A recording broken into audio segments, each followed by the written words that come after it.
Say's Plastic is a plastic forming company that makes plastic parts for vehicles, furniture, and etc.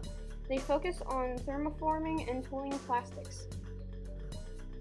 Yeah, there's a lot of pride because it's we're building products that we're basically building products that either support the manufacturing of OEM products or go into OEM products.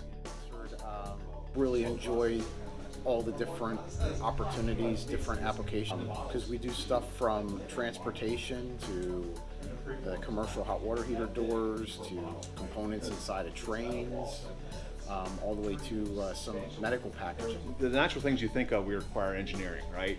But we also require accounting, quality systems, logistics. So every manufacturing company has a lot of those different types of fields that they require. You know, when we look at our equipment operators right now, their core competence or their core requirement is to load a sheet of plastic and unload a form, right?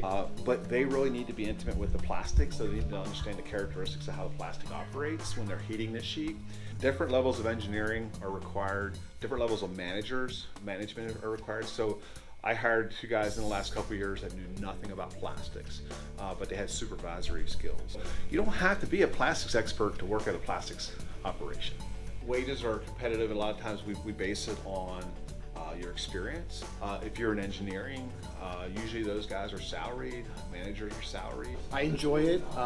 We have a smaller company, as we had mentioned, of 36 employees, and it really gives you an opportunity to get to meet everybody and know a lot about them, being able to communicate with them very easily, because we're mainly all in this facility except for a couple employees, and we have a very healthy culture here.